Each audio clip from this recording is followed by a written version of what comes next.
Yeah. Great, yourself? Good. Okay, no practice tonight? Max is back there. So, yeah. I'm glad I'm not the only one trying to figure out that. It was so fun to watch. Okay, I watched it. It's awesome. Especially when it gets from teammates. Yeah.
Welcome everyone. Thanks so much for being here. We're gonna start on time tonight. My name is Erin Schulte. I'm the coordinator of counseling and character education here for the Parkway School District. We have two wonderful presenters tonight. We have a handful of our counselors and social workers here as well. This event was planned in great part by our middle school counselors, so I do want to give them a big shout out. Your students' well-being and safety is always the first thing that we're thinking about and wanting to help with. And we know that this topic is a big one for all generations, for the youngest of our kids, to our 12th graders, even for the adults who work in our buildings. So thanks so much for showing up tonight, for being proactive, and just caring about this issue for your students. We have two wonderful presenters tonight. Rachel Livesay she's the clinical director at LifeWork. And we also have our own Parkway Chief Information Officer, Jason Rooks. And so they have a lot of things pertinent to say, so I'm not gonna take up any more of your time. I'm gonna let them do it, and we'll start off with Rachel's presentation.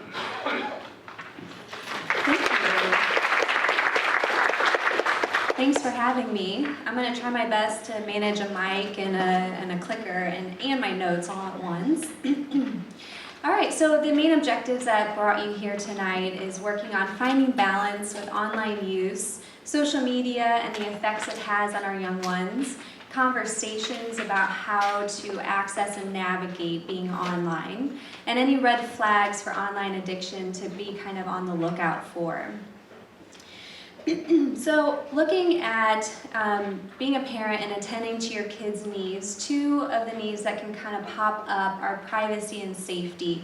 And when we think about these two things, sometimes they kind of compete with one another, especially when we're looking at setting limits and looking at online activity. So they can also feel like they very much compete, right? So the privacy factor, I want my privacy, I don't want you to be monitoring what's going on online, versus safety, how much monitoring and intervening do you use and do you kind of initiate? They can very much feel very competing. and they don't have to be. So I'm hoping throughout this presentation tonight that you'll find kind of a way to balance both of these needs. The internet has been referred to as kind of this really big city without any police. So really at the end of the day, you could be the person that really stands between you and your adolescent and any dangers that are existing online for them. So here's a list, a general list of what are you really monitoring for online? What do I look for? Some of these things might be very obvious, things that you already have on your radar, and maybe we're expanding some of that list here tonight.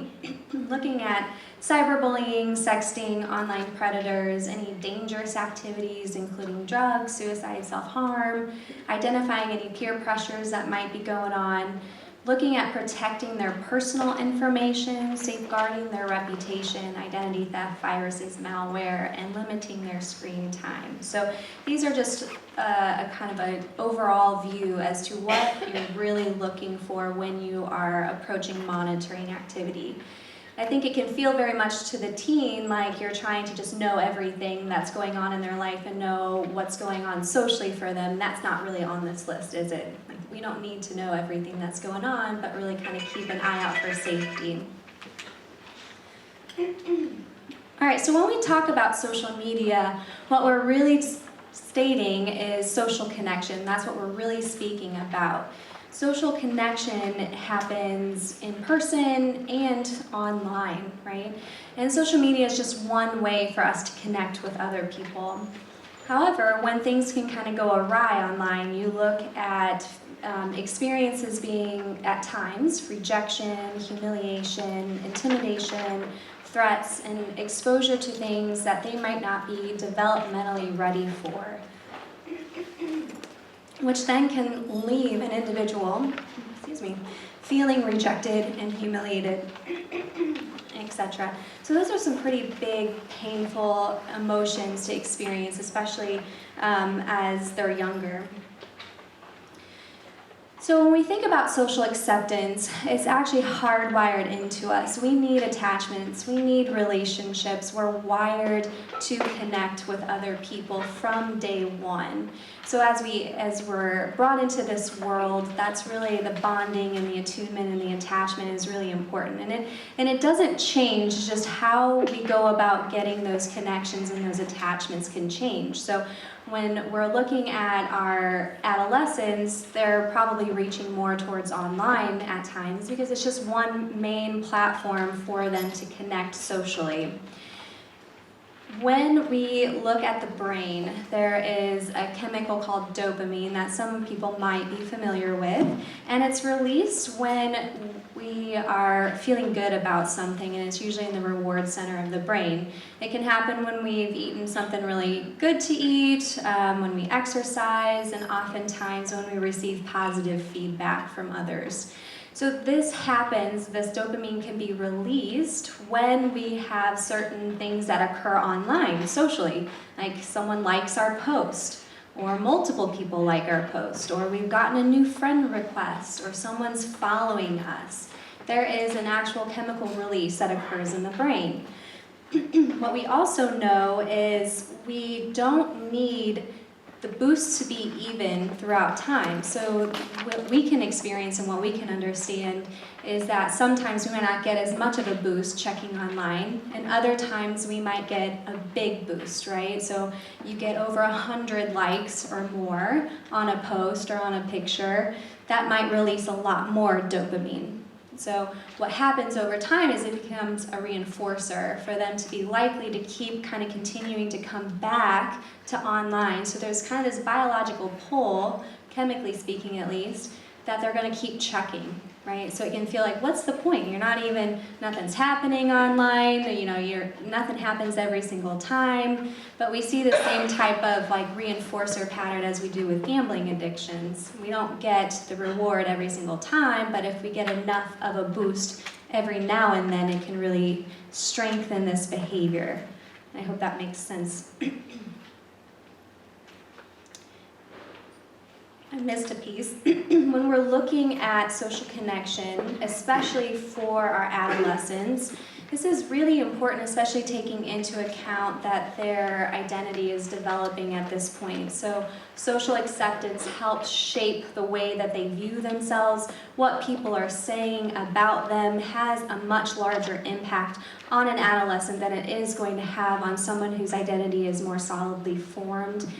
They're also at a stage where they're creating and identifying their opinions in the world. So all of that content that they're receiving online makes a much bigger impact on them than it is going to make an impact on an adult.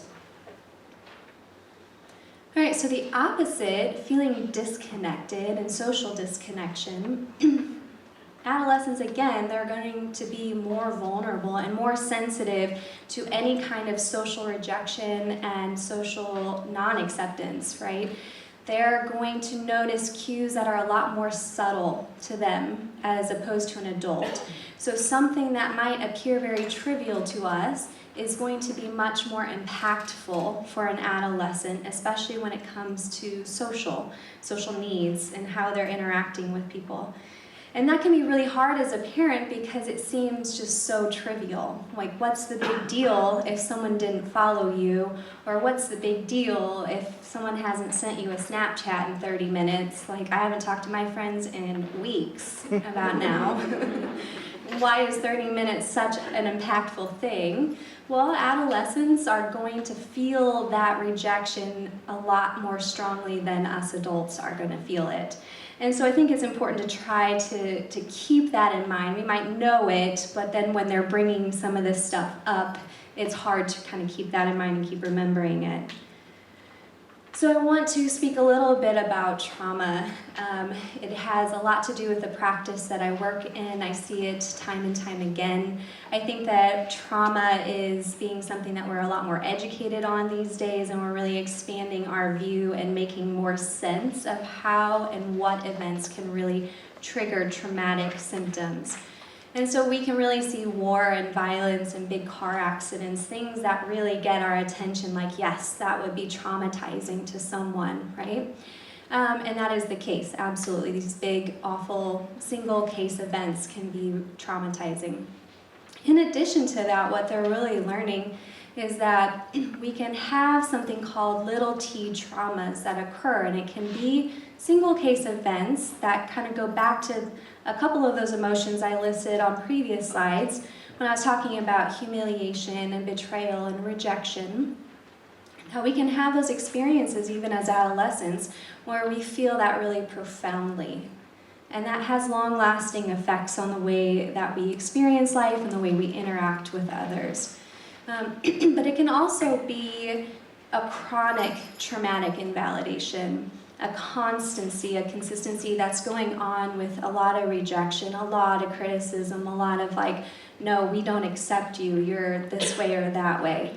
And that also can be traumatizing to a teen over time. So I don't think anyone gets through their adolescence unscathed. I'm sure each and every one of you can think about times in your adolescence growing up where you might have felt something similar, where you might have felt really embarrassed, humiliated, mortified, rejected, betrayed, pushed out, not included, right? And maybe you can still kind of, as I'm bringing this up, maybe you can still kind of feel some of that in your body. Like, oh yeah, I kind of remember that feeling. That was awful, wasn't it? And maybe you might even remember a little bit about who it was with, what was going on. Over time, some of those details fade, but often we remember parts of it, and a lot of the time we remember the feelings that were there. And so that's really where I want to help you focus with your teens, is remembering that the details of the events really aren't what matter, but how they're feeling as a result, right? Because if they're sensitive, and everyone's on a continuum, right? Just biologically speaking, we all have different temperaments. I bet if I did a poll on how everyone feels like temperature-wise in this room, we'd be all over the place, right? So same for emotional sensitivity. You walk into some of these events, you might be more of an emotionally sensitive person, more vulnerable to these events, meaning you're gonna experience it more profoundly than somebody else might. And so it's hard then to keep that in mind. How does this thing affect my kid on any given day, right? And that's really what I want you to keep your focus on when we're talking about some of this, the impact that social media has and the impact really of social disconnection. So I mentioned suicide because really it has a lot to do with this disconnection that we can feel. And the more research that they're coming out with, the more they're seeing that this is not really a function of mental illness, but actually a social phenomenon. And when we look at the interpersonal psychological theory of suicidal behavior, it's a big, long, fancy word, but really we're looking at belonging is key, right? And our adolescents are struggling to find out, where do I belong? Where do I fit? Who do I fit with? Who am I as a person? Shoot, some days I feel like I'm still there. So when we feel that disconnection, online, in person, whatever it means, that has a huge impact on, am I going to experience any suicidal thinking or urges, right? So it's just something to become aware of, because suicide stretches across all ages, genders, socioeconomic status levels. It really isn't a pinpointable behavior.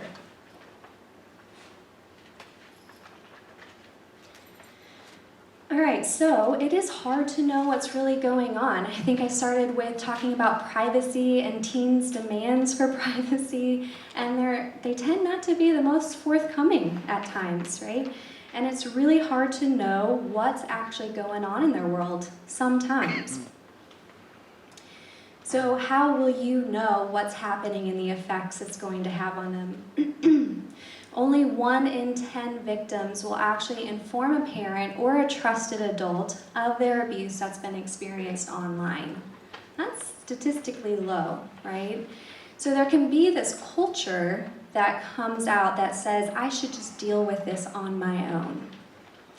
And they've actually looked at this a little bit, because it's a little bit of like social reinforcement. What messages are we sending to anyone, humans, adolescents, adults, about their emotions? And they did this little questionnaire of, if you were at recess and you sprained your ankle, how quickly would you go to the nurse? And most of the time, right away. I'm going, right, this hurts. I'm gonna go get some help. They flipped the question. They said, well, how quickly would you go talk to your school counselor about a hurt that's been done or about something mean that was said to you? And the length of time gets much longer, right? And we tend to think, yeah, why would you go as quickly? So the response to dealing and attending to and talking about emotional pain is much different than what we're going to do with physical pain. And so I think we can kind of reinforce this idea of doing it on your own and sitting in it on your own without coming forward and talking about it. And that can make suicide even more scary, because if we're not talking about these pains and checking in about it and leaving the door open with it, these urges can get more intense, and we may not realize that that's really where they're struggling with and where their head is. Suicide is actually the 3rd leading cause of death among persons aged 10 to 14. It's pretty high. And the 2nd highest among ages 15 to 34. So it's a valid threat to be looking for, and a very manageable one too. All right, so when we look at actually monitoring, what we can see at times, and this is kind of where you'll do some self-assessing, is this idea between over-monitoring and under-monitoring. Like, where do I monitor? How much do I monitor? So we're looking at sometimes this split in our approach with it. Over-monitoring can be managing all access online, or all online access and activity. It can be pretty rigid and severe consequences. It can be responding for your kid online, and not really having any conversations about how to interact online, just kind of acting for them. Having a lot of strict parameters in place. Excuse me. All right, so long term, what this does is it might create a lot of safety. It might intervene for them, and it doesn't give them the opportunity to learn to navigate the risks online. And we really do need to teach that. And it can increase secrecy. So if you're intervening, if you're doing too much monitoring, they'll just get more sneaky, right? And they'll find ways to hide it from you. So the over-monitoring kind of backfires. It also creates a sense of burnout for parents. Like, I can't keep up with this is too much. And it tends to lead people to feeling really discouraged with any monitoring, right? Okay, what I see when this is going on oftentimes is fear. I'm scared, I don't know, you just listed all of these threats that can happen, you just listed all these statistics that are really scary, like I really need to tighten things up and I have to do this all the time and constantly, right? And that can foster or fuel over-monitoring. So it's just something to kind of be on the lookout for. It can also be just a misunderstanding and not really knowing how much monitoring is really required or thinking this is the way I should do it. So again, over-monitoring can kind of set us up to be burned out, which might flip us over to the other side where we then say, you know, you're good, right? You got this. You're fine, you can do it all. So you kind of give up on the managing aspect of it, or you might just view monitoring as a violation of their privacy and view any online activity as maybe just not a big deal. Like, that's not a huge deal or an area of concern. Everyone sitting in here tonight, you probably have some areas of concern with this, otherwise you wouldn't be here. But the idea is sometimes we can kind of flip-flop back and forth because either side of this extreme is kind of not maintainable. So under monitoring, I think also there's a lot of fears involved, nervousness around approaching monitoring or having these difficult conversations with teens. So I want you to just take a moment and think about where you fall, this kind of seeing this as a continuum. When you're looking at approaching monitoring, if you're already doing some monitoring actions, where do you kind of fall on this continuum? I'm not going to do any kind of roll call here where you're going to answer out loud, but just an internal assessment, where do you think you fall? And if you've had some experience for some time with monitoring, has it changed over time? Have you found yourself on one side and gotten a little bit looser or a little bit more tight? Have there been certain events that have caused you to get to being in one side or another? So just kind of looking at where do you fall, and then asking yourself, is it effective? Is it effective what I'm doing? Is it working now? And do I need to change? Because as they get older, you might be shifting how you monitor, what kinds of conversations you have with your young one. Okay, so we have these extremes. They don't really work long-term for either one because I forgot to mention with the under-monitoring, you're losing opportunities to talk about what's going on and to be able to teach and to be able to intervene. Early intervention is key with a lot of these things that are going on. So then what do I do? And really this is an idea about dialectics, that there are these two opposites that seem to conflict with one another, and we can try to find a synthesis or a balance of the two, that both might be able to exist at the same time. So really what this means is I can be engaged in monitoring and trust my kid. I can be sensitive to their privacy and still intervene. You're looking at finding how can I do both at the same time. It takes a lot of work, huh? And really it kind of depends on the moment and your kid and the apps they're using and how they're using it. So I can't give you a clear-cut picture as to what that looks like, but more of this dialectical approach. How can you monitor and trust them? Easier said than done. I like standing on this side of it. My kids are still young, so I got a few years. So think about how are you going to monitor, or how am I monitoring now, and what areas online might I need more monitoring or different types of monitoring. And then we look at actually collaborating with your kid. Okay, so I'm going to approach these limits. This is where I'm thinking, this is what I'm thinking. If we can get their buy-in, it helps a lot more. Good luck sometimes getting their total buy-in, but if you can explain the reason and the rationale that you actually have their best interest in mind, sometimes that goes a long way. They might not be happy about it, but they might accept it. Kind of negotiate together ways that we can maintain your privacy, and I can make sure that I'm maintaining your safety as well. See if they have any ideas. This really can build trust between you and your teen and keep the doors open, that you're not coming in as an authority to keep them safe and to limit their access, but hey, let's figure this out together. Because this is going to be a part of the way that they experience the world and their connections with others. So really, how can we collaborate as a team? Makes a big difference long term. So finding that balance, the first part of it is understanding, which is why you're here tonight. Understanding the apps, understanding the importance, and really what they're striving for is that connection piece. Understanding that dopamine and the brain's reaction to it and why they're pulled to it, and sometimes all-consuming it feels like. And then building that trust. Building that trust allows your kid to give them practice using interpersonal skills that they really need practice figuring out. They're not going to do so great in the beginning with this, right? Probably none of us were very good at it either when we were teens, trying to navigate how to respond in certain situations. And so letting them kind of mess up within certain parameters gives them a lot of skills for later in life that they're going to need to have that experience. Validation is really important. So really what this means is you're keeping an eye for that emotion. What is the emotional impact that they have as a result of the things that are going on online? So it's really, again, not about the details.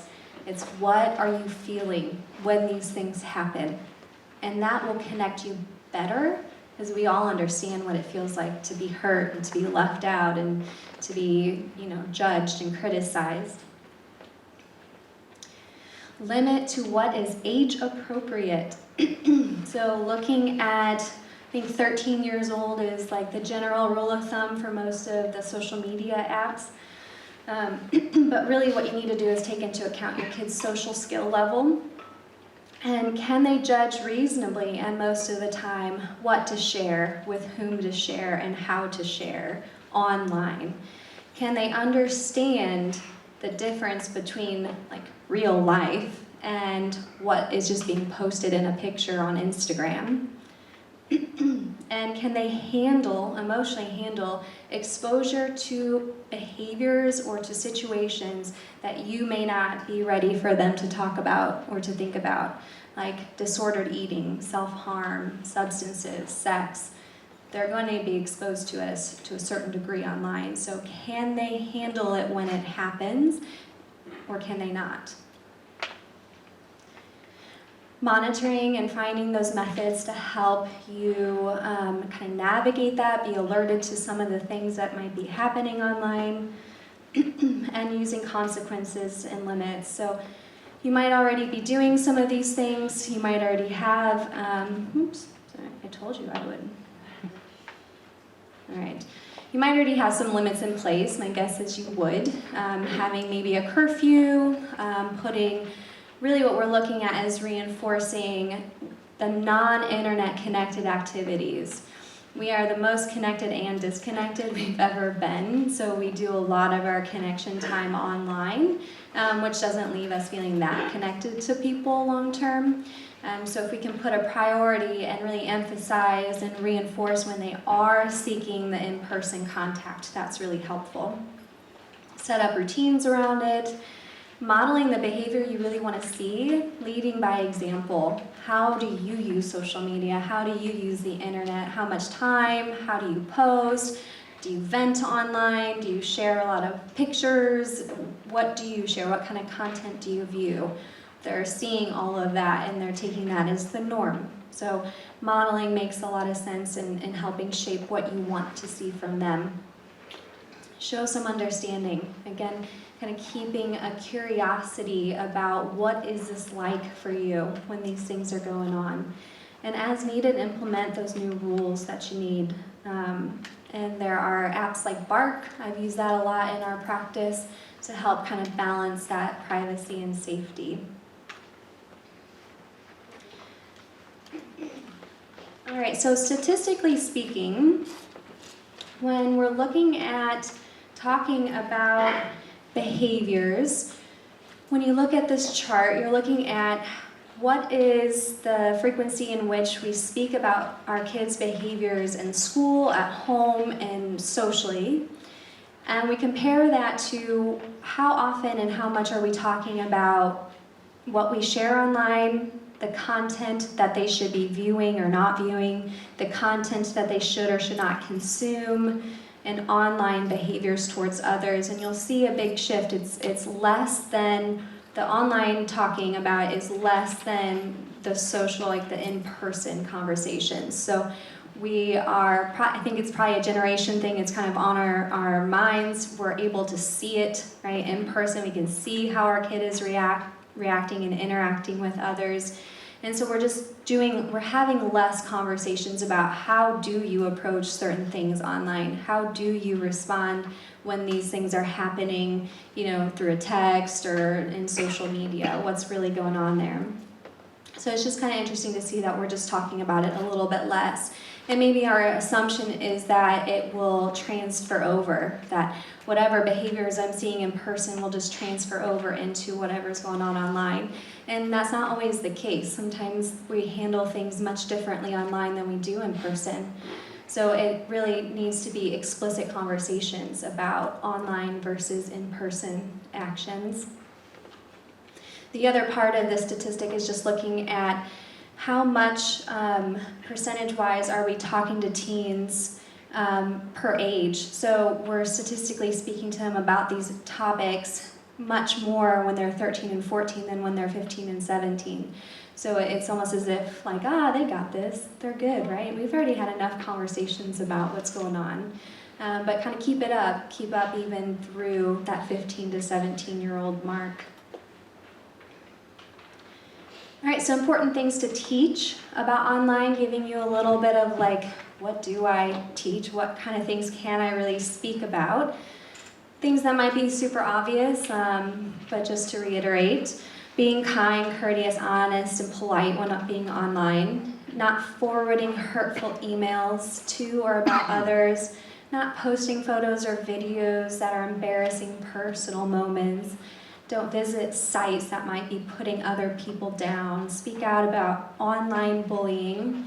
Sometimes that can actually be hard to identify, so you might have to kind of walk them through, what does this look like online? Can you help them actually catch it and attend to it? Because we might have one idea of what an online bully looks like, but it actually might be showing up. So kind of keeping an eye out for how can I describe this to them so that they see that this is what's going on.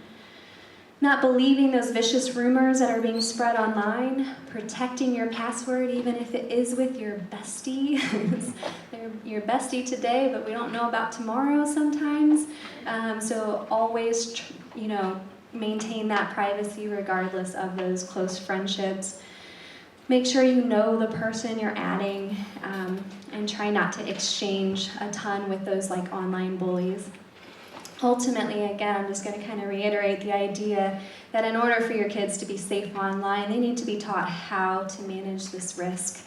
And so having the conversations, when these things come up, what do you do about it? Right? Because if we come in and just say, that's it, I'm pulling the plug on social media altogether, we're not giving them the tools to navigate that risk. And someday, sooner than later, they might be off to college, and they're going to need to know what to do when some of this stuff pops up. And if that's going to be their first time managing it, they may be kind of overwhelmed or not so skillful at it quite yet.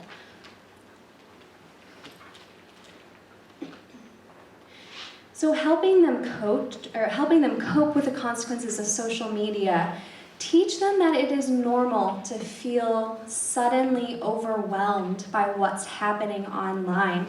It can kind of catch us off guard. It can be all of a sudden that these things have happened. All of a sudden I'm bombarded by all of these messages and I didn't know to expect it. I didn't see it coming, right? So if we can kind of normalize it ahead of time, that can be really helpful. Because that humiliation or that rejection or that betrayal, it's sudden and it's usually unexpected. Keep keep the door open to speak about their feelings towards this. So again, if we're minimizing their experiences, that's not a big deal. Why is this so upsetting to you? You shouldn't be that upset. I'm sure they'll get over it tomorrow. Those kind of statements, we're trying to reassure them that they're okay and things will resolve. But sometimes it can come across very minimizing and as if you can't speak to them about these things, as if they can't come to you and speak to you about the feelings that they're having as a result of what's going on online. So we really want to keep the door open and validate and say, I get it, or tell me how you're feeling because I may not understand it. Help them trust their gut or their instincts online, and help them learn ways to cope with distress. So paced breathing exercises, brief exercise can be a great way when they're flooded by strong emotion, distracting techniques, mindfulness. There's all sorts of ways for them to cope with those big, powerful emotions. So then how do you talk about social media? Open-ended questions are great. So do you feel like you can, well, this is not an open-ended, but do you feel like you can tell me if you've ever had a problem at school or online? That kind of gives you a read. Can you come and talk to me? How would this be for you? Other open-ended questions. Help me understand why Snapchat's so important. Can you help me set up an Instagram account and talk to me or teach me all about this? Who are your friends on Snapchat? Can you tell me more? I want to be your friend on Tumblr. Let's talk about this. And what is it like when whatever it is happens online? So overall, the idea is to lead with curiosity. What is this like? Tell me about this. What's going on, right? Trying to keep the door open and leading with that curiosity is going to keep things more open for you and your team to talk about it. So some red flags or some signs of social media or internet addiction. There's a list of 10 here. And you look at 3 or more as factors to look at to then maybe speak to a professional about getting an actual assessment done. The time warp, the inability to determine time spent on online activities. Any changes or disruptions in sleep. So we're not just going off of one of these, because teens and their sleep habits.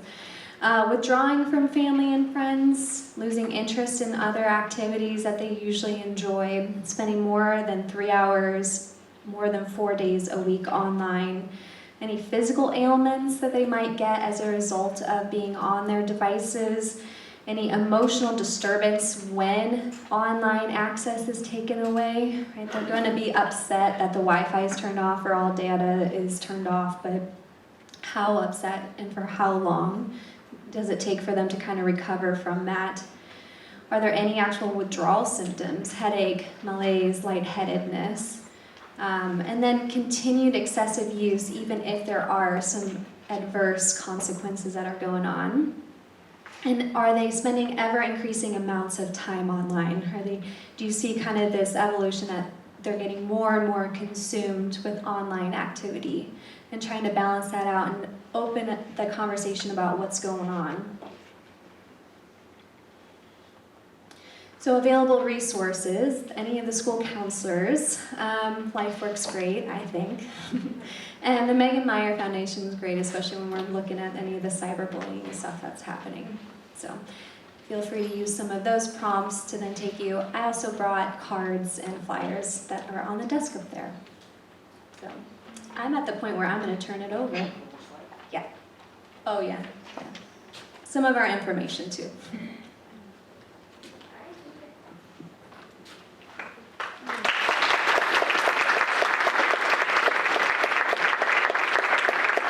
We are going to leave plenty of time for questions at the end for both of us. So Jason Rooks, Chief Information Officer for the Parkway School District. And so when I saw Rachel's slides, the first thing I thought was, wow. And that's why I wanted her to go first, because I wanted to make sure you guys got that information first. Because her slides were amazing and we're really lucky to have her here tonight. My second thought was, I might have an internet addiction problem. So I'm not a lawyer. I'm not in law enforcement. I'm not a counselor. I am a dad of 3, 19, 11, and 9. If my family's watching the stream, I hope I got those ages right. And I'm going to cover a different kind of part of this conversation. And as we leave here tonight, the goal is not for you to run home and take the device away from your child. That's not the goal of tonight. It is for you to talk to your child about internet safety.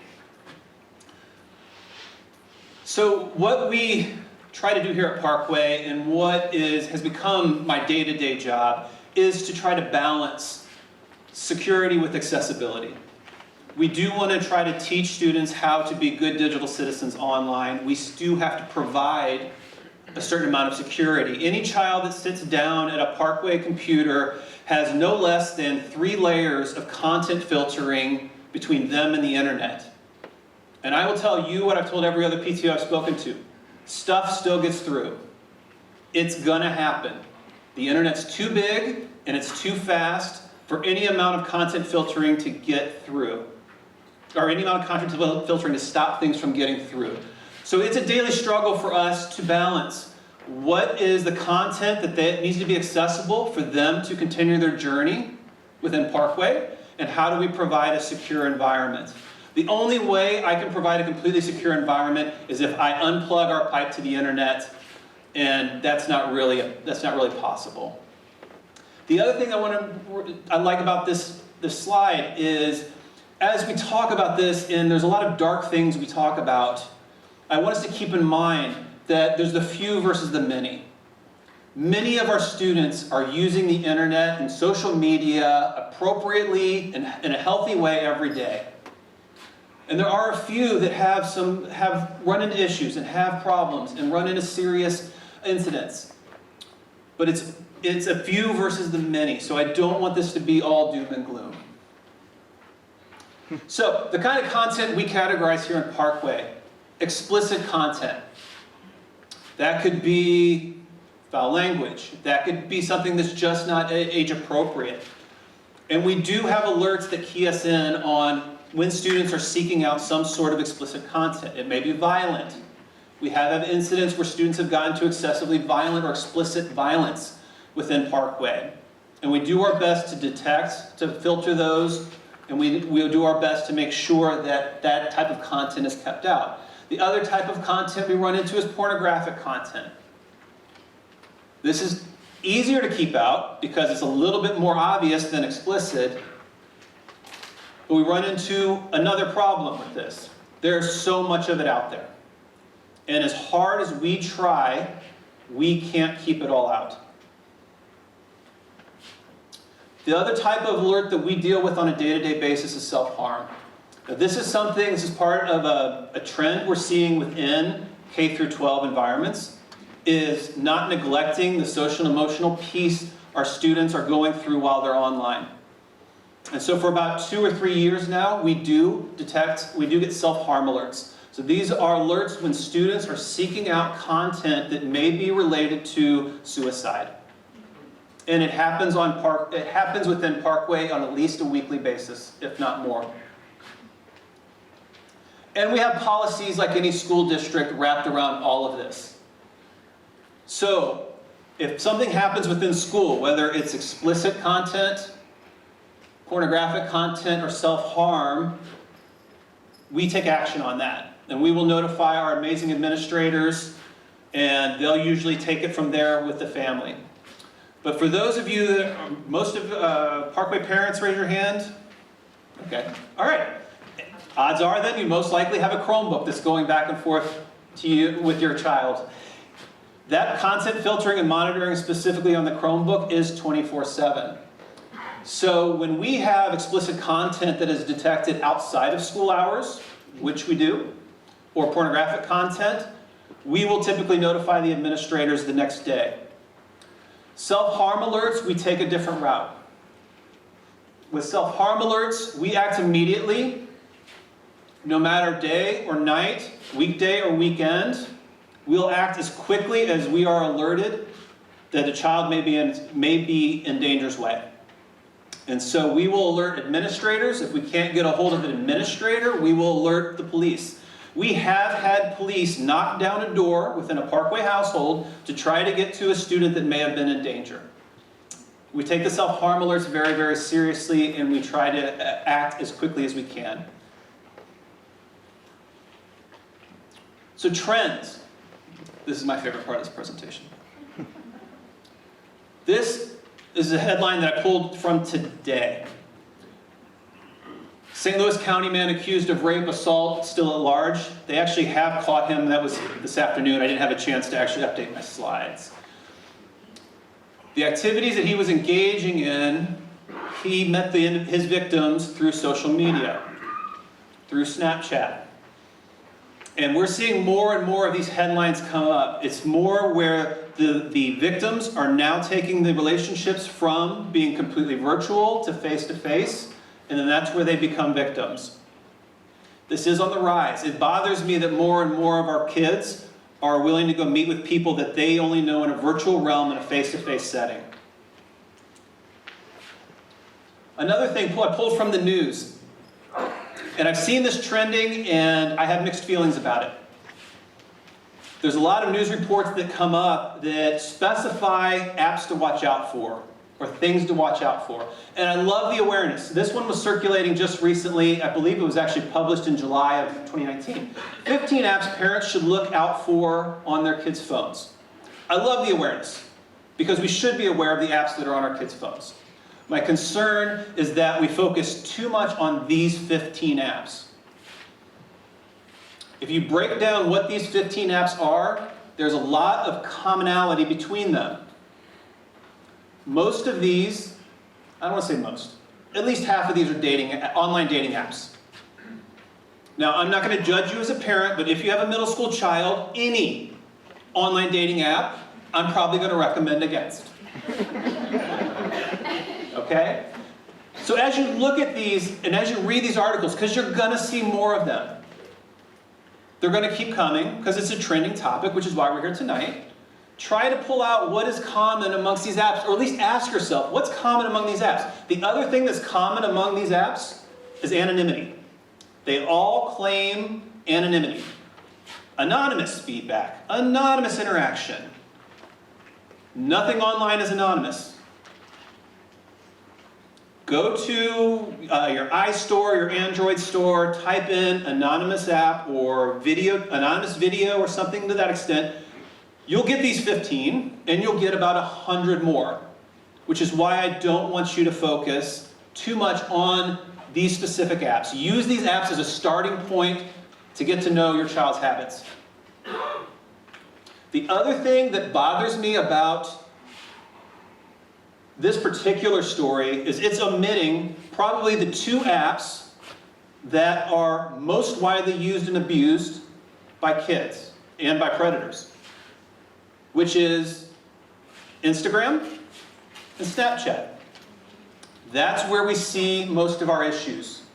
When I, as the CIO, get pulled into some sort of social media issue where the school is being pulled into it, it's usually having to do with one of those two apps. And I asked a law enforcement officer once, it was an individual that worked for the FBI. I said, give me the hint. Where are the predators at? And he looked me in the eye and said, the predators, it's easy to find them. They're wherever the kids are at. If the kids all put down their devices, shut down their apps, and all started hanging out at the public library, guess where the predators would be? The public library. So while these apps are dangerous, Whisper, incredibly creepy, Hot or Not, believe it or not, Hot or Not has been around since like 2000. I didn't even think there would be an app for that.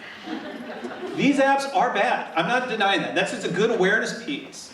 But make sure you're taking it that next step. And I don't want you going to your kid's phone and going, all right, you don't have any one of these 15 apps, you're good.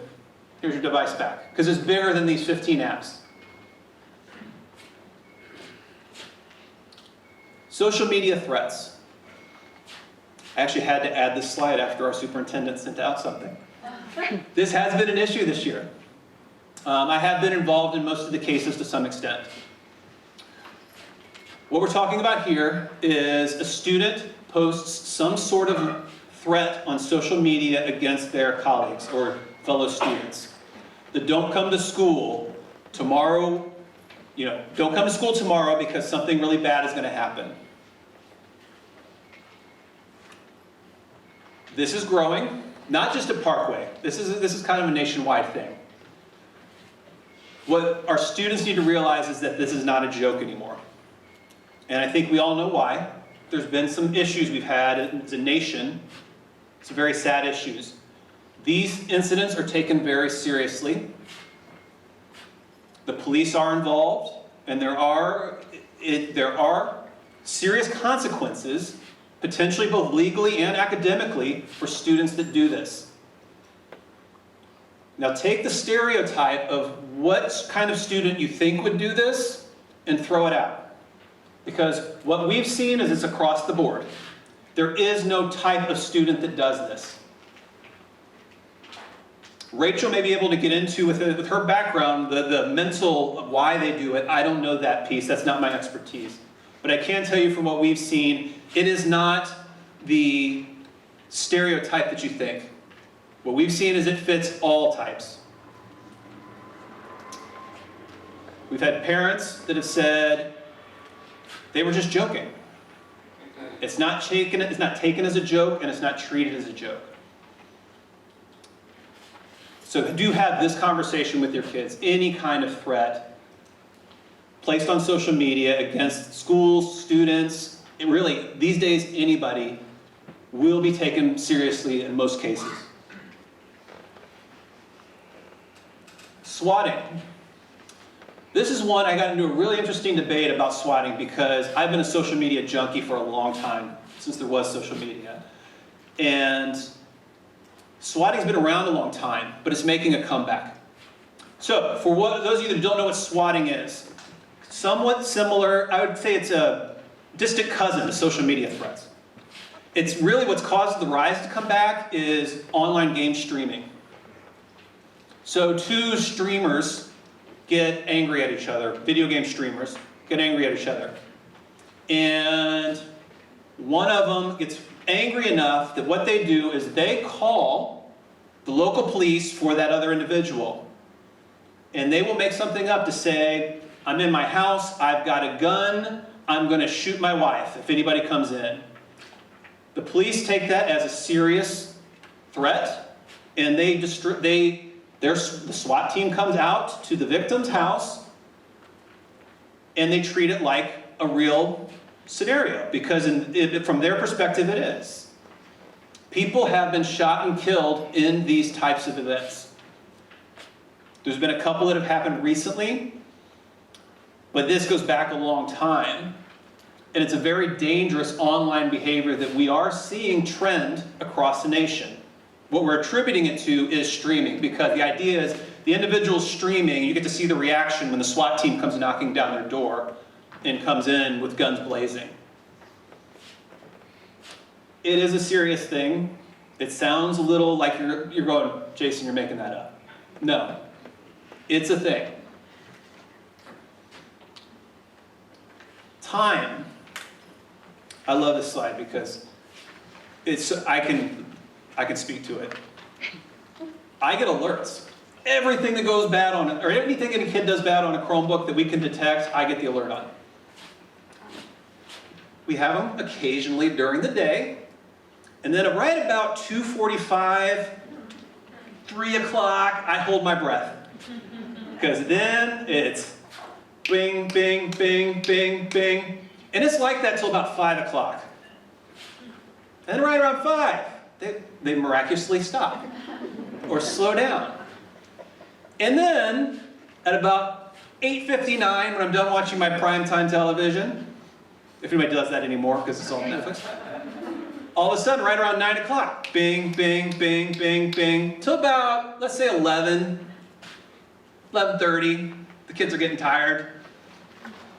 There are trends in the time that we see inappropriate activity or abuse of online resources. And that's with our Chromebooks. And I don't have the science behind it, but I suspect it's outside of our Chromebooks. It's all the devices. They are taking advantage of that gap between when they get home from school and when you get home from work, to when they have to go to bed, to when they finally get tired enough to fall asleep. That is a real thing that I see daily within Parkway that's happening. I don't have a solution for it. I'll give you some tips at the end. But you should be aware of that. It is happening. The data is there. That's when they're taking advantage of, or that's when they're engaging in activity that's risky or potentially inappropriate.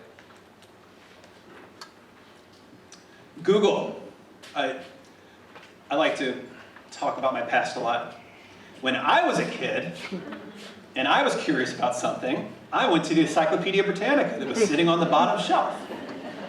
And yes, I was a curious child, and I tried to look up things that I wasn't supposed to look up because I was curious, and those were the resources I had available to me. Our kids have Google, thank goodness. This is an actual screenshot. So this was a younger child that was Googling naked.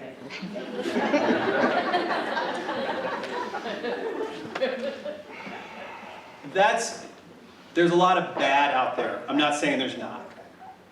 But our students tend to go the path of least resistance. Most of the inappropriate activity we see them engage in starts with Google. They're Googling how to do this. They're Googling naked. They're Googling, where do I find this? And I've seen some pretty outrageous Google searches.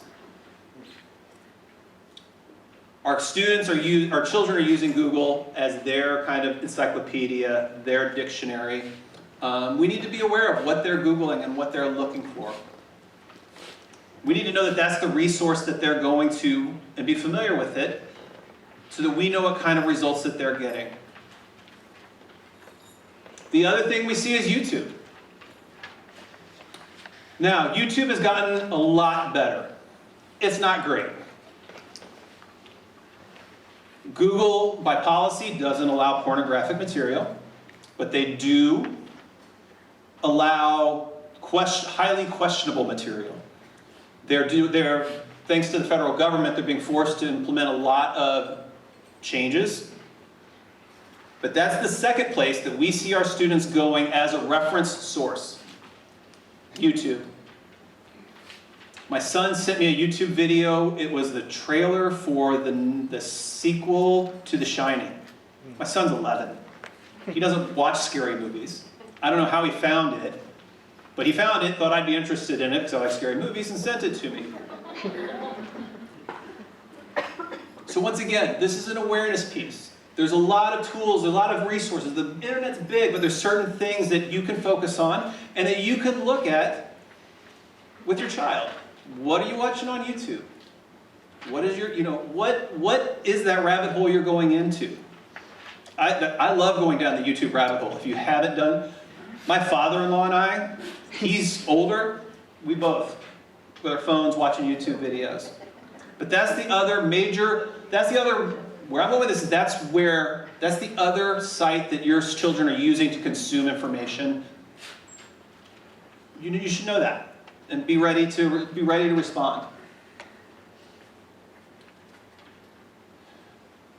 This is never a fun topic to talk about. So this is, for lack of a better term, and I don't like the term, it's called sextortion. This is rising. And the best way for me I can explain this is someone engages your child online, a predator. They're pretending to be another child, or they're just trying to form a relationship with your child. Their goal is to get some piece of information that they think your child would be ashamed of. What was one piece of information that they can use against your child? And it may not even be sexual in nature. It may just be something that they're afraid you'll find out as a parent. They're going to use that piece of information to then really harm your child. Whether it's to force a face-to-face meeting, or just to get your child to take it, whatever activity that is, to the next level. This has happened in Parkway. So that gets back to, it wouldn't happen in my neighborhood or not in my house. This has happened in our community. And it is, and I hate to, for lack of a better, it is a thing. And it is rising. And it's going to continue to rise as our kids continue to interact with people they don't know without being equipped with the tools to know how to respond.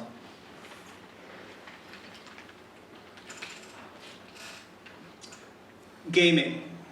And I'm not checking my text messages, I just want to see how much time I've got. I want to make sure we got time for questions. I'm a gamer. I am. When I'm not here watching your kids' internet history, I'm at home gaming. I love gaming because because as a child my dad wouldn't buy me a Nintendo. B, it's what my son and I can do together. I don't rebuild cars. Surprise, surprise, I'm an IT guy. I don't play golf. My son and I play video games together. Your Xbox, your PS4, your Nintendo Switch is just as much a social media platform as Snapchat, as Instagram, as all of these other apps that we want to demonize to some extent because they're making the news.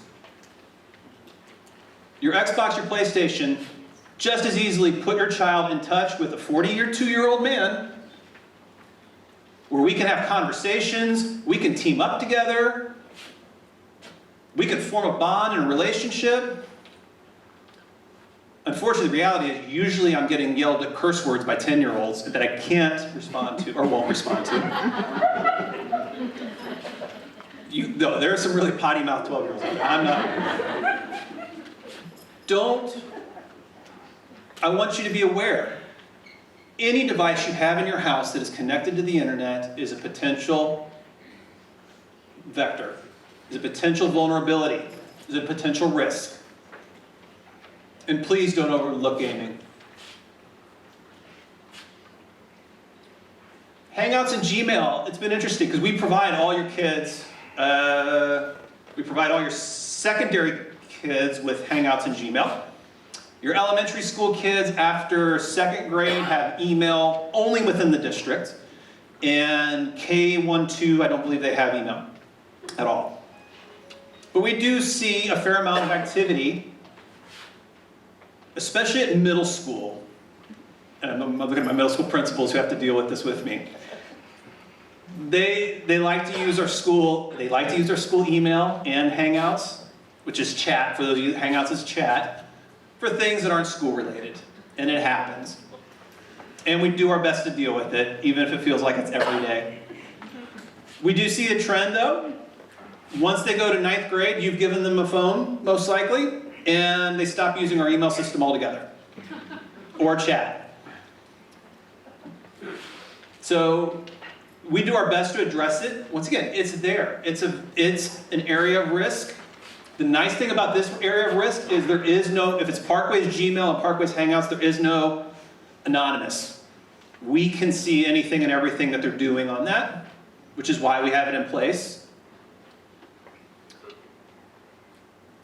But we definitely see them, they know that by the end of middle school and migrate away from it as soon as they've got another device in their hand or another means for communication. So some myths. I love this slide because there's a myth that boys are bad and girls are good. No. Sorry, ladies. Yeah. The girls, we have just as many incidents involving girls as we do boys. It happens across the board. Once again, no stereotype, no gender type. We have both genders seeking out content that's inappropriate. We have both genders engaging in risky behavior. And we could debate on which gender is at greater risk. My argument is, and this is anecdotal, personal argument, is that boys are at greater risk because we tend to try to protect the girls. And we prepare them for things earlier than we do boys. And the boys are, and I'm not a counselor, I stated that earlier. In my opinion, boys are more apt to engage in risky behavior when enticed. That's my logic behind it. That's not scientific. But don't fall into that myth that you don't need to worry about your girls, or you have to focus on your boys. It applies to them all the same.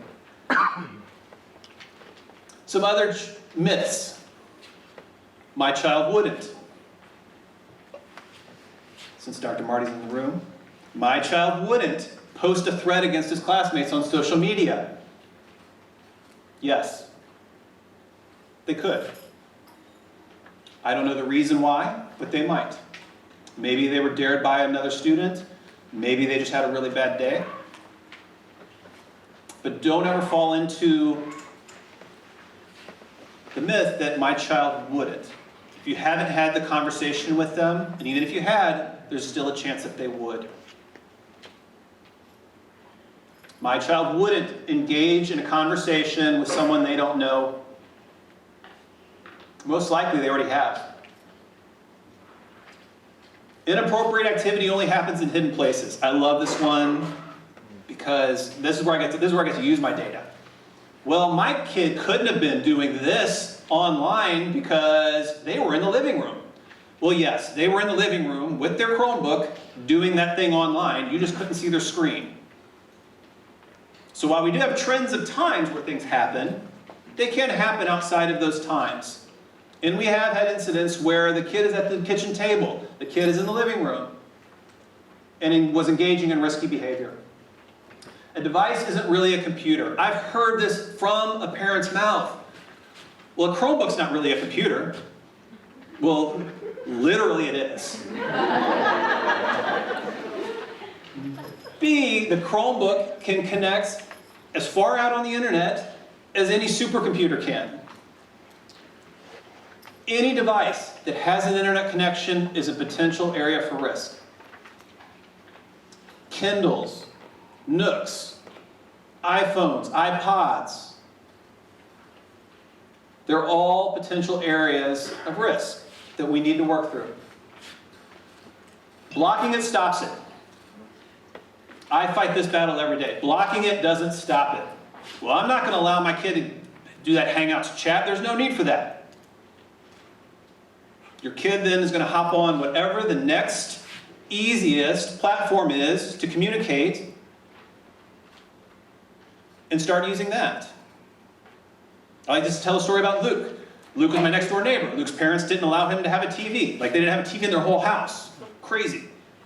When Luke was with me, what is the one thing he wanted to do? Watch TV. Blocking it doesn't stop it. We have to educate our kids on how to adapt to it, or how to respond. And this is for the parents in the room. No, your child is not the only child. Your child is not the only child to not have Facebook. Your child is not the only child to not have an iPhone. That is a myth. There is always another child out there that's equally as unhappy as yours. Some tips. And these are the tips that I've gathered from talking to PTOs, parents over 6 to 10 years. It's the tips I use in my household. And it was crazy as none of them are that kind of revolutionary. Keep devices in family spaces. It's not easy, but it can be done.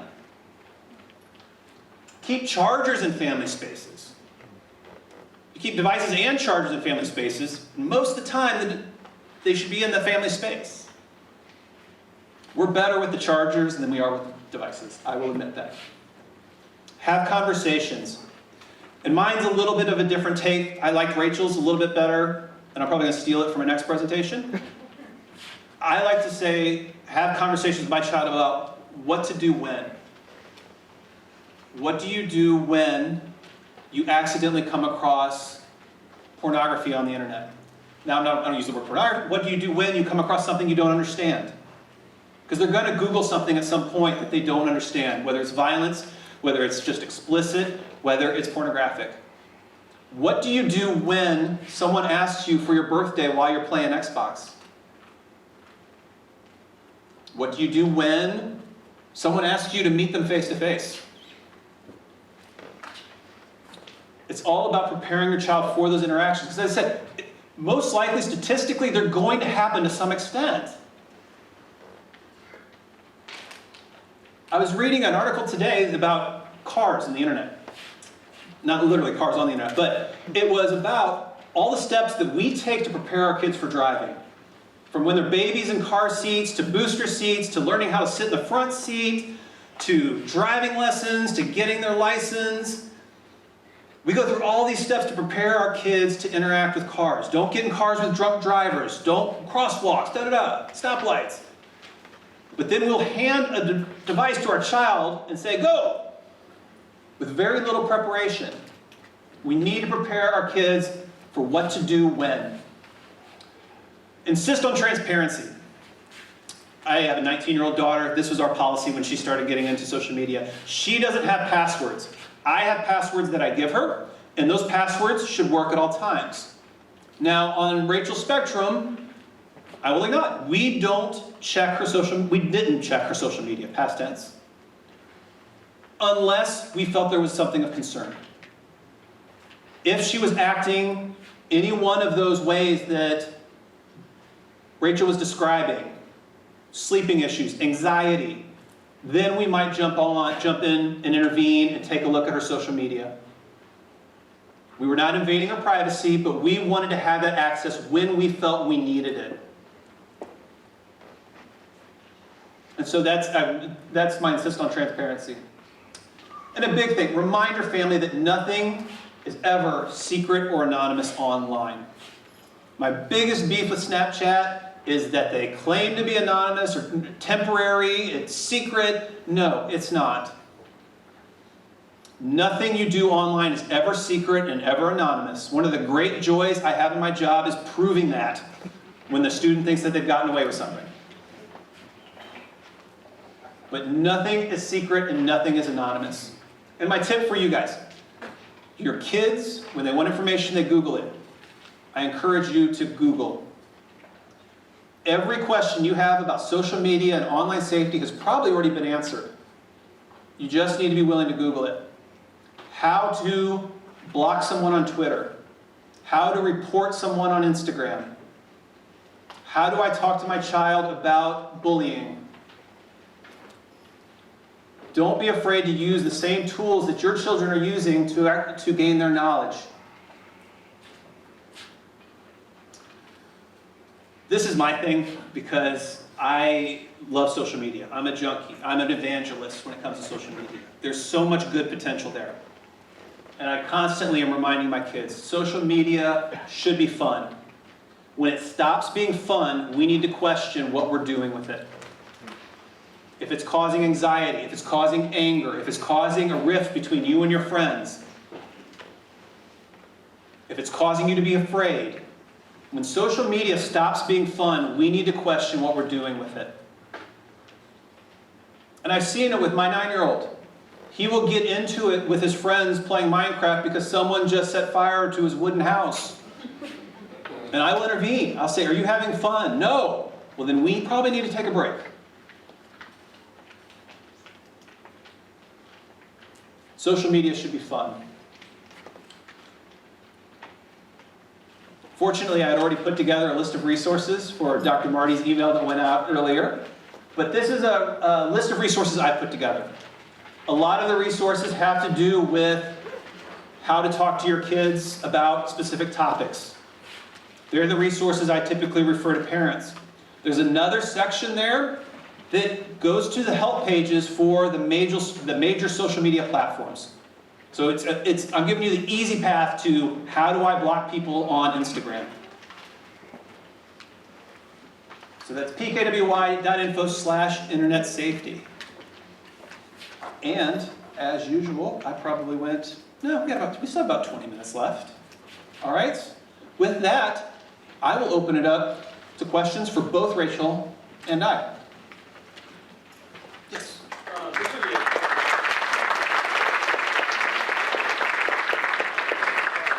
This is a question for you. What about, do you have any guidance on VPNs and how the district addresses that in order, like, for students getting around district filters and Yeah. how does that work?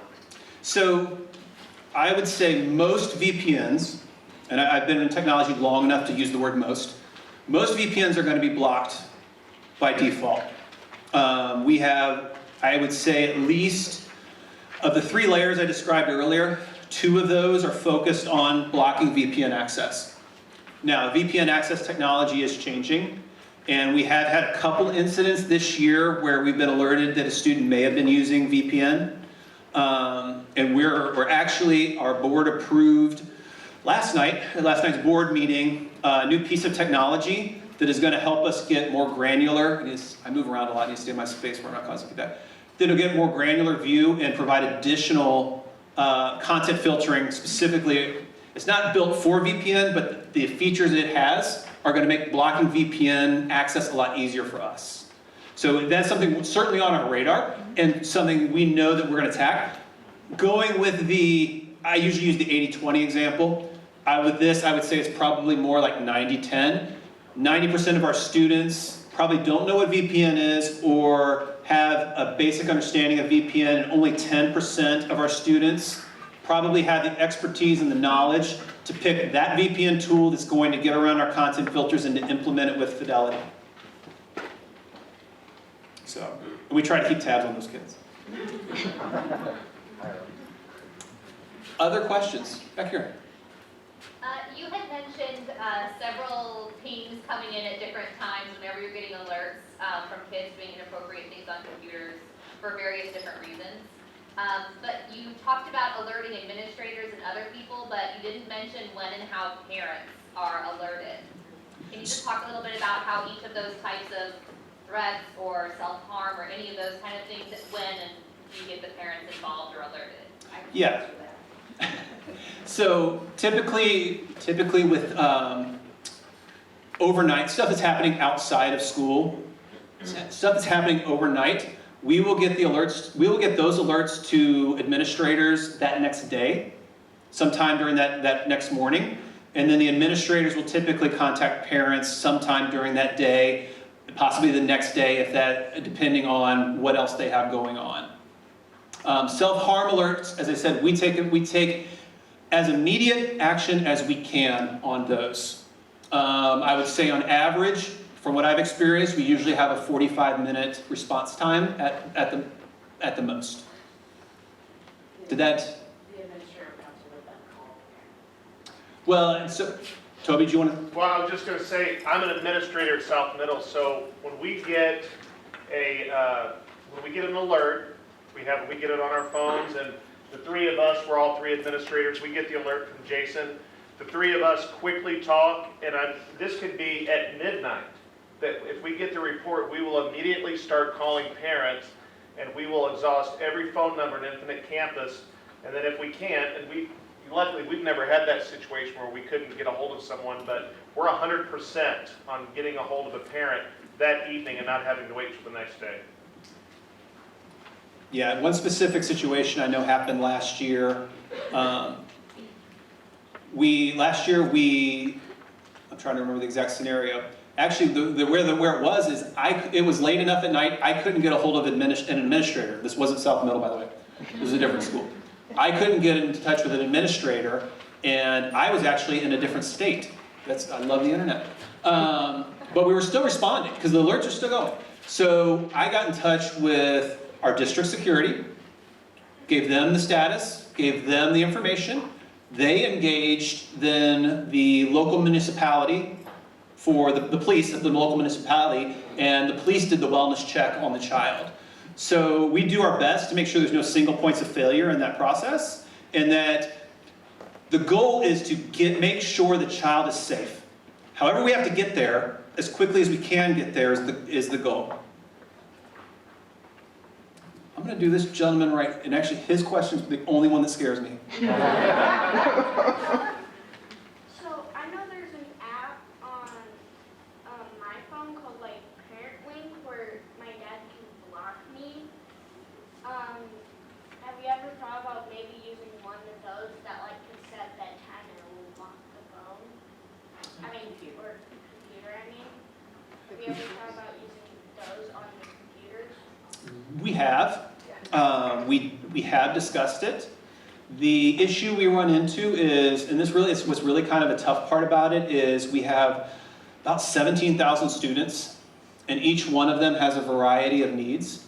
And so it's tough to say, it's tough for us to say that learning can only happen between 6 a.m. and 9 p.m. Because we do have students that, for whatever their situation is, may have to use that device to complete their homework later at night than other students. And what we can't do is say, Timmy is cut off from here to here, but Jimmy has it from here to here, and Nancy has it from here to here. So we try to look at what's going to be the best interest of the students, and with regards to them learning, and implement practices based on that. I like the idea. It's a great idea, and it's one that we have discussed. I just don't know if we've ever been able to get to enough consensus to make that happen. It's a good question. You know, you mentioned monitoring things like harming themselves, but how about hate or harming others, or belonging to certain chat groups that maybe, hate chat groups? So we're seeing a growth in the technology in that area. So I would say, as usual, the technology is a little bit behind the need. And so I'm seeing a growing market. We're seeing a growing market of the manufacturers are starting to enhance their tools to include more of that type of information. So beyond just self-harm alerts, which are typically, how do I kill myself? Those types of things, it is getting more granular. Throughout some technology jargon, AI, machine learning, those types of things, to try to get to better data to provide to us around hate, drugs, different types of things that could be harmful behavior for children. I will tell you, it's not there yet. We did a test with one company decided to test with us firearms, with the idea that there's school shootings, we should be looking for firearms. Well, we got 500 alerts in the matter of a day. Now, it's not that we had 500 kids searching on how to get guns, that wasn't it. But with the way the internet works, it's sometimes tough to categorize things. And whatever formula they were using, whatever algorithm they were using, wasn't working. And so there's a lot of companies that are working towards that, but I don't know that anyone has unlocked, kind of hit that magic, that sweet spot where you're getting enough alerts that they're meaningful, but not so many that it just becomes noise and you start ignoring them. And I would take it a step further that we rely on the really great people in the buildings to also kind of keep an eye on that. Our counselors, our teachers, our administrators, all very in touch and know your students really, really well. Better than any algorithm probably could.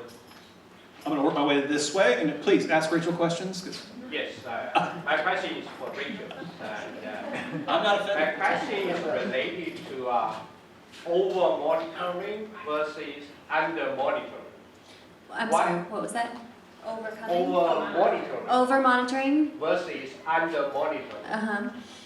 What is during monitoring, according, what's your suggestion for 16 years old high school student? What's appropriate Yes, is what you're asking? yes. For over-monitoring or just finding the balance in that? For a 16-year-old? Yes. You're wanting to know that, okay. Well, I think again, it kind of boils down to what social skills does your 16-year-old have? How are they interacting with people? When they're getting older, you do want to invest in trusting them more, so doing a little bit less or shifting how you monitor, so it might shift more into conversations about it, if that makes any sense. Or kind of like Jason was mentioning, checking in when you see areas of concern going on at home that might prompt you to then do a little bit more digging and monitoring into their social media and what's happening lately. Does that make sense? That makes sense, but it's more challenge. I think you have more experiences raising your daughter, right? 19 years old daughter. So when they grow up, it's so challenging to get the balance point over monitoring versus under monitoring. So if you can share your experience, that would be great. So I'm not gonna share my specific experiences. Not that I don't mind sharing, but what I share may not be right for your child. And what I like to tell parents and teachers and most folks is take technology. We get intimidated when we hear technology. We get intimidated when we hear about social media. Take that out of the equation. If we were just talking about TV, how would you monitor your child's television watching? If we were talking about chewing gum, how would you monitor your child's chewing gum? Now, I'm not diminishing, it's more complex than that. But we would look at what's the impact on my child? What is this activity? What impact is it having? Is it positive or negative? Is it affecting other parts of their life? So if my son, I'm not going to tell you my son never, I'm not going to say my son doesn't spend 5 hours on a Saturday playing video games. That makes me a bad parent. Someone's calling DFS right now. But what we do watch for is that there's a balance. At some point, he's going to get up and he's going to do something else. Now, do we want him playing 5 hours a day, every day, and not interacting with friends, or not interacting with family, or not having healthy exercise? No. I would say in my house, that's the extent of the monitoring. We're monitoring what is the result on my child. What is the impact that this activity is having? It doesn't matter whether it's social media, internet access, chewing gum. A child that runs for 5 hours a day, getting a lot of exercise, is probably going to have bad knees. That's not healthy. We need to stop focusing so much on the technology and just start talking about the impact that it's having on our child, and then making decisions based on where our child's at and what that impact is having. That's the best answer I could give you. I'm sorry. Thank you. That's good. So I'm going to go him, and then we could work our way. You've been waiting. Sir. Is there anything district-wide for curriculum, just like how the sex curriculum is ordered? Is there emotional health or online safety type of stuff for the student in the I'm not taking away the responsibility of the parents, but if there's going to be something from the school administrators or the teachers. So I'm going to talk a little bit outside of my area of expertise because I'm not in curriculum. But I can tell you about the conversations that I have with my curriculum friends. And no, we don't have, and I look at those, correct me if I say something wrong. I won't. We don't have here's your internet safety course. You're going to get it first semester of your 8th grade year, preparing you for high school. What we call digital citizenship, we believe should be interwoven throughout the curriculum. So they will get bits and pieces of it, ideally from kindergarten all the way up through 12th grade. Learning along the way as they go. And I can tell you from my experiences, I've had conversations with 3rd graders about internet safety. I've had conversations with 5th graders. I've visited middle schools, talking to students, not just to parents, about things like there's no such thing as anonymous, about digital footprints, about watching out for predators, those types of things.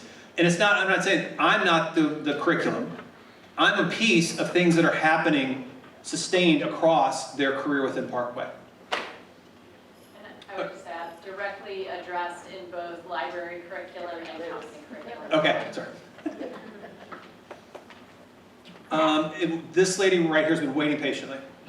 Okay, so my question is actually sort of about the village that we live in here as a community of parents who have kids in the district. And the fact that with social media, what I'm finding out, particularly with my 11-year-old daughter, is that not every household has the same code of usage. And so the problem with that is having the conversation and not offending that parent and trying to inflict my morality on them, but at the same time, one particular friend, just as an example of my daughter's, their parents own a restaurant. They literally park her in the back room from the moment she gets off the school bus in elementary school with a cell phone, and she's constantly pinging my daughter with all kinds of stuff. And it's a range of stuff, mostly benign stuff, but it's stuff. And so I've tried to have conversations with the mom, and it just is yeah, whatever.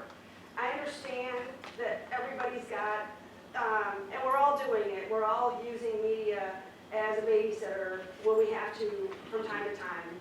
I'm guilty of it, everybody's guilty of it, I get it. But I guess what I'm stating and asking is if there's a way that the district and the parents in the district can kind of help each other as a community kind of manage that, because the social media is happening with the people that they know in their own schools, the friends, and it's spotty at best. I don't know. It's a social issue, I know, but It is. it's something I wanted to bring up here, to everybody, because, we can't all parent each other, and we don't want to, and it's just, I don't know how to get my head around that. Well, and I will never play holier than thou. I'm a parent like you. I've made my mistakes. My wife would argue more than most. But we've had similar situations with our children. And I guess the best response I could give is the conversations I've had have been with my son about how to respond. Because he's had that friend that my son's phone is ringing 10 times in a row, and my son has hit, ignore 8 of those times. And I'm sitting there going, don't pick it up 9th or 10th. Because at this point, I'm annoyed. But the conversation wasn't with the other children, the other child's parent. The conversation was with my child. We're in family time right now. Let's turn off the device. If a friend's going to keep pinging you, what can we control? What can we have influence on? What do we have to accept? Well, I'm accepting that the kid's going to keep calling until my son responds. What can I influence? I can influence my child. What can my son control? I can encourage my son to turn off his device for the half hour that we're going to play Minecraft together, and then call his friend back when we're done. I guess the part the rub is that the societal validation and the social acceptance and the inclusion, and that by denying my daughter access to that friend when she's pinged her 20 times, then my daughter comes back to me and legitimately says, hey, I basically, in not so many words, you're harming my friendship with this person. Because, you're causing me to not communicate with her. Well, I don't know how to reconcile that. I don't know that this is an answer. My oldest child is only 11 and she doesn't have any of her own devices yet. She doesn't have a phone. But what I think of is what I hear when sometimes parents talk to their children about, let's say there's a situation where they're offered something like alcohol, and to be able to use your parent as an excuse, my mom will kill me, or my mom doesn't let me respond after a certain amount of time. If your child, that takes the pressure off of your child to feel like they're letting their friend down and saying, this is my family rule, I can't break it, and it gives your child an excuse to get out of that social sticky situation. I don't know, I haven't experienced this, but I'm wondering if that's something where you can allow your child to blame you to an extent so that they can set their own parameters with their friends. There is a true statement, because that's what my son, when I tell him, he tells his friends, basically, these are my parents saying this is the rule, this time you cannot. Right, But so at it the takes the same pressure time, off of them to yeah. feel responsible to their own friend, like. Right, but also his responsibility is that between that time to that time, it's our family time, so he's not allowed to do that. Right. Second, when he's coming back to school, just remind them that this is the time that he is allocated, he's responsible, taking that. Ma'am, But that one of the things that I was looking at it, you have imposed a control environment, talking about the balance. Okay, it's a very sticky situation and also it's an ambiguous. Okay, and you're putting a child's behavior. Again, you're not in the technology. The technology is just a tool, a mechanism to provide the information that you're looking for. The question that I'm looking at is child's behavior in the controlled environment. How do you balance the two together? Okay, to get some happy media. That means I'm not going to, making hard on certain things and say, hey, my dad is too damn strict. Okay, hey, this is what it is. Okay. On the other hand, so I like to engage the conversation. when I gave the phone to him, he's so savvy that he can get in and out of not only everything that I'm looking at it, that I realized that I wanted to give him responsibilities. But I'm figuring out that he's getting and threading too many too fast. So the question would be, I have already controlled through allocation eventually. Okay? So I said this device, I block it for a certain time, only that time he has to do that. As long as he does his job, I don't care. Go ahead and do it. But the controls that you're looking at it balancing, he still doesn't answer. It is just like seesawing, walking a fine line. So can you explain to me how I should bring his behavior? When should I find the indicators to see where he's crossing the threshold or the line that I should be aware of it, to notice that behavior and say, hey, this is the time I need to take action, rather than opening the door and say, what are you doing and everything. And like his idea is to coordinate that work, play with your son. Even if it is not, yeah, he's a gamer, but I'm not. So I take him, play golf with me, so he plays golf with me. So I force him to do that because that gives him a physical thing, okay? So those are the things he has to do. He cannot just, that's a balancing again. You have to balance every activity. So answer my question, taking a child's behavior between that age to that age, okay? What prompts them, what are the indicators that the parents should know that we can intervene rather than just blasting out, being reactive than being proactive. So that will help me. I think it boils down to, do they have the skills to navigate it, and are they able to pick up the skills that you're trying to teach them? He can navigate a lot better than I am. And I'm also an enterprise chief systems engineer, okay? And I know a lot more than anything else, but he does a lot more than I do. So now you tell me about that. It's the social skills though, right? I mean, that's what we're really talking about. Right, the social skills, his ability to get in and out of internet, how many passwords he can create, by looking at observations, he's a very quick learner. You tell me, just less than a year that he has surpassed everything. My question is, how do I track his behavior and his mode of operations, which can give me an indication, okay? Because I'm taking a guy in a controlled environment, putting the subject in there, okay? I do not know the behavior of my son when it comes to tracking and navigating those things, because he surpassed me already. Sure. Okay? Right, so they're good at secrecy and privacy, and they can find their ways around Yeah, it. but So they're also it's very hard to open. see what kind of behaviors you need to be attending to, right, as they're Well, the happening. privacy we gave him, the question now he's getting, like you said, when I'm trying to restrict, trying to put something in places, he's bypassing those things, and I want to know what will be the reaction when I see him, there's something doing, because some of the things I know what he's doing, but I'm looking at this from your experience, by looking at his body language, his behavior, when I walk into that, what are those indicators that you can give on an average, looking at all these data that you have gathered? So obviously we have flags and things to look for, but you know your kids too. So if you're seeing big shifts in mood and how they're talking, are they not talking anymore? Are they spending longer periods of time by themselves? Are they starting to judge and criticize themselves? What big shifts are occurring that you think might be flags for something's going on here, right? You have gut instincts when it comes to your kids and the impacts that something online might be affecting them. Does that make sense? So what is the solution to that? How do you do it? Open the doors of conversation first to be able to know what they need from that point forward. She has been waiting very patiently. I have. Our middle school principal has urged parents to closely monitor children's social media. He shared with us recently the vast majority of conflicts between students inside school have started on social media outside of school.